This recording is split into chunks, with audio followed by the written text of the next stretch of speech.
Muy buenos días, tardes o noches. Mi nombre es Anthony Lucán Alejo, soy de la carrera de Medicina del primer semestre y mi docente es el Dr. Gary Morales. Y el tema que hoy les voy a presentar es el de vasos del corazón y válvulas cardíacas. Comencemos. Vamos a hablar de la introducción. Un vaso sanguíneo es una estructura hueca y tubular que conduce la sangre impulsada por la acción del corazón, cuya función principal es transportar nutrientes, oxígeno y desechos del cuerpo. Existen 5 tipos de vasos sanguíneos, los cuales se clasifican en varias arterias: arteriolas, capilares, venulares y venas, ordenados por el recorrido que realiza la sangre desde que sale del corazón hasta que retorna al mismo. Los vasos sanguíneos forman parte del aparato circulatorio. Vamos a hablar de los tipos de vasos sanguíneos. Los vasos sanguíneos se clasifican en 5 grupos, de los cuales 3 son los principales. Las arterias son las encargadas de llevar la sangre desde el corazón a los órganos, transportando el oxígeno, excepto en las arterias pulmonares, donde transporta sangre con dióxido de carbono y los nutrientes. Esta sangre se denomina arterial u oxigenada en la circulación mayor. Las arterias tienen las paredes gruesas y ligeramente elásticas, pues soportan mucha presión. Los músculos de sus paredes, que son el tipo músculo liso, dependientes del sistema nervioso autónomo, les permiten contraerse y dilatarse para controlar la presión arterial y cantidad de sangre que llega a los órganos. Transportan sangre oxigenada. Vamos a la siguiente. Las arteriolas son el resultado de la ramificación de las arterias. Estas conducen la sangre a los capilares. Sus paredes están formadas por músculo liso, son las que oponen mayor resistencia al flujo sanguíneo. Esta constricción sirve para reducir la presión de la sangre al entrar en los capilares. Como aquí podemos ver en la imagen, las arteriolas. Los capilares. Vasos de paredes muy finas que comunican las arteriolas con las vénulas. Se caracterizan por el intercambio de oxígeno y sustancia nutritiva en los tejidos. Los productos de desecho y dióxido de carbono regresan a los tejidos a las vénulas. Son los que se encuentran en mayor cantidad en los tejidos activos. Pasemos a las vénulas. Son las que recogen la sangre de los capilares. Cuando las vénulas se ven uniendo, van formando las venas. Poseen las mismas capas que las venas: la túnica externa o adherencia, la capa media y la íntima o endotelio. Ahí podemos ver las vénulas. Las venas llevan la sangre desde los órganos y los tejidos hasta el corazón, excepto en las venas que conforman la vena porta, que se dirige primero al hígado y este a los pulmones, donde se intercambia el dióxido de carbono, CO2, con el oxígeno del aire inspirado, excepto también en las vénulas pulmonares, donde se transporta sangre oxigenada. Esta sangre se llama venosa y es de color más oscuro. Poseen válvulas indireccionales que impiden el retroceso de la sangre. Las venas de la circulación general traen sangre de todas las regiones del cuerpo al atrio derecho del corazón. Incluyen las venas que se vacían en el corazón, las que van a la vena cava superior y a la vena cava inferior. Transportan la sangre desoxigenada. Como podemos ver en la imagen, las venas superior tanto como la inferior. La estructura. La estructura del sistema cardiovascular es repetitivo y consiste en la disposición concéntrica de 3 capas de diferentes variedades de los 4 tejidos básicos, que son las siguientes: Túnica íntima. Es la capa interna formada por un endotelio, su lámina basal y tejido conectivo subendotelial laxo. Está encargada del contacto con el medio interno. Túnica media. Es una capa formada por capas concéntricas de las células musculares lisas entre las cuales se interponen cantidades variables de elastina, fibras reticulares y proteoglucanos que en las arterias están bastante más desarrolladas que en las venas y que prácticamente no existen en los capilares. Podemos ver que la túnica es como una variedad de rejillas. Pasamos a la siguiente. Túnica adventicia. Es la capa más externa con fibras de colágeno y fibras elásticas. Varía de espesor desde relativamente fino en la mayor parte del sistema arterial hasta bastante grueso en las vénulas y venas, donde representan el principal componente de la pared del vaso. Por la túnica adventicia, circulan los propios vasos sanguíneos, llamados vasa vasor, que irrigan a los vasos sanguíneos de gran calibre como la arteria aorta. Vamos a hablar de la estructura de la pared de los vasos del aparato circulatorio. Las arterias son los vasos que tienen la pared más gruesa formada por 3 capas, una interior o íntima formada por el tejido denominado endotelio, una intermedia con muchas células de músculo liso y fibras elásticas, y una exterior o adventicia, con fibras de colágeno y elástica. La arteria más grande del organismo, la arteria aorta, puede llegar a medir hasta 25 milímetros de anchura en una persona adulta, y esa pared le permite resistir las presiones que genera cada latido del corazón. Las venas tienen en sus paredes las mismas capas que las arterias, pero mucho más finas, sobre todo la capa muscular, ya que debe llevar la sangre que vuelve al músculo de una presión más baja. A lo largo de su recorrido, sobre todo en las extremidades inferiores, tienen válvulas que impiden el retroceso de la sangre. Las 2 venas más grandes del organismo son las venas cavas, la superior, procedente de la cabeza y la parte superior del cuerpo, y la inferior, procedente de la parte inferior del cuerpo, puede llegar a medir hasta 25 milímetros de anchura, aunque con sus paredes mucho más finas que de la arteria aorta. Como podemos ver en la imagen, sus paredes son más finas y a veces un poco más angostosas. Pasamos a la siguiente. Los vasos capilares son los más finos y su pared está formada solo por una capa de células endoteliales.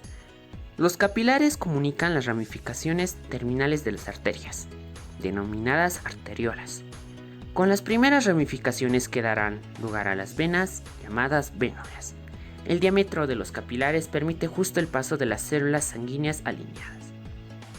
Como vemos en la imagen, tiene una estructura bastante seca, como una piel deshidratante. Pasamos a la siguiente. Los vasos linfáticos se originan en los capilares linfáticos situados en los mismos territorios que los capilares sanguíneos.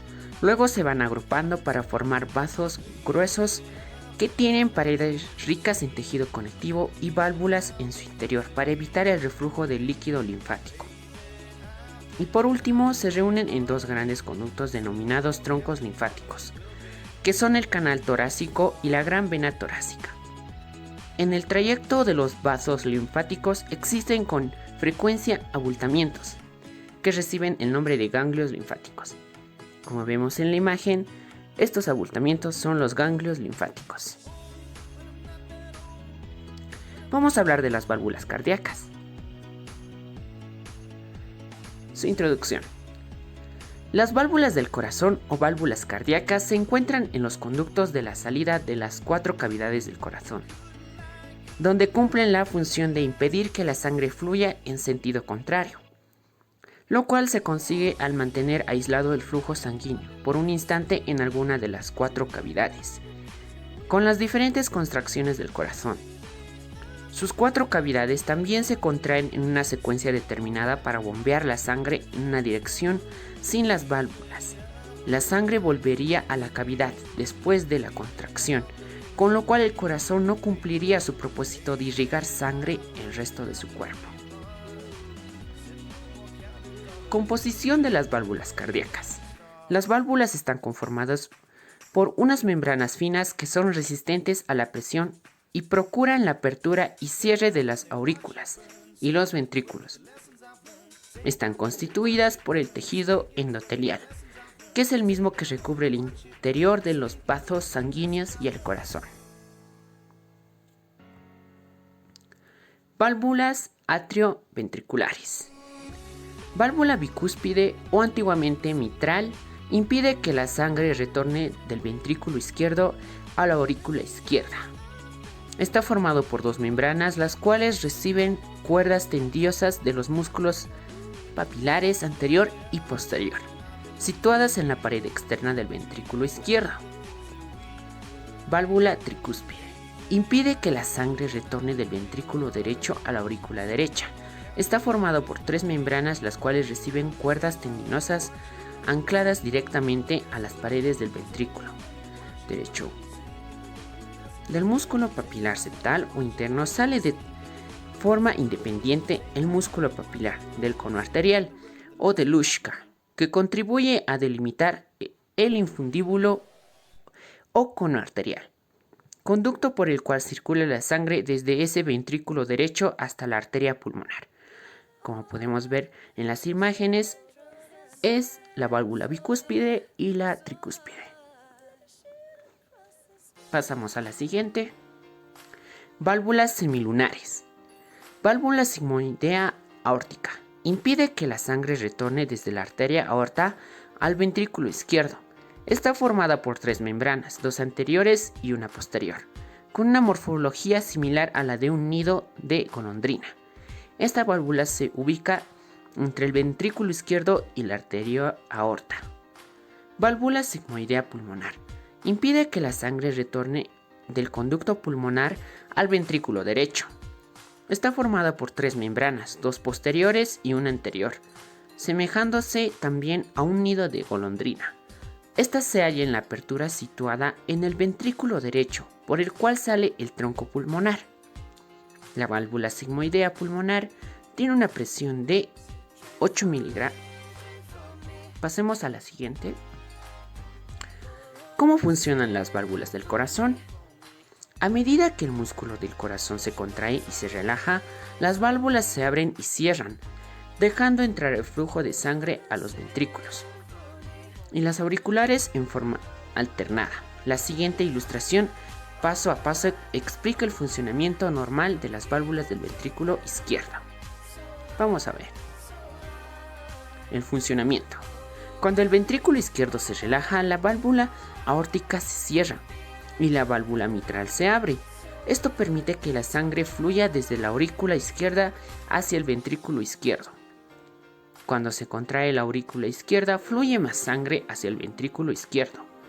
Cuando se contrae el ventrículo izquierdo nuevamente, la válvula mitral se cierra y la válvula aórtica se abre para que la sangre fluya hacia la aorta. Como podemos ver en la imagen, están la válvula tricúspide, la mitral y la válvula pulmonar y la aórtica. Pasamos a la siguiente. Vamos a hablar de las enfermedades del bulbo valvular del corazón, que son muy importantes y que tenemos que tratar en este tema. Las válvulas del corazón pueden presentar distintas disfunciones, entre las que se influyen las siguientes: regurgitación o filtración de la válvula. La válvula no se cierra completamente y esto provoca que el flujo de sangre retroceda por la válvula. Esto conlleva una pérdida con retroceso de sangre desde los ventrículos hacia las aurículas. En caso de las válvulas mitral y tricúspide, o una pérdida de sangre con retroceso hacia los ventrículos. En caso de las válvulas pulmonar y aórtica.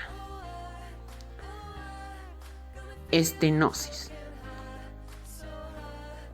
o estrechamiento de la válvula. La apertura de la válvula se estrecha o la válvula no se abre correctamente, por lo tanto disminuye la capacidad del corazón de bombear sangre hacia el cuerpo a través de una válvula estrecha, ya que hace falta más fuerza para bombear sangre a través de válvulas endurecidas, estenóticas. Como vemos aquí en la imagen, esta válvula pulmonar estenótica sufre estenosis. Pasemos a la siguiente.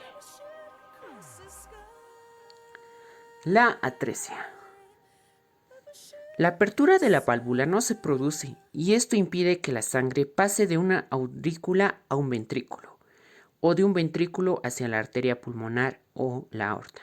La sangre debe hallar en una vía alternativa en general a través de otro efecto congénito presente desde el nacimiento, como una comunicación interauricular o interventricular. Las personas que también esta enfermedad que se pasa de la atresia sufren más que todo en el periodo de nacimiento o de gestación, en cuando el embrión o el feto se va desarrollando. Desgraciadamente es una enfermedad que se podría decir que ataca a las personas más indefensas. Muchas gracias por su atención y por ver el video. Les deseo muchos éxitos y mucha suerte. Gracias por su atención. Nos vemos en la siguiente.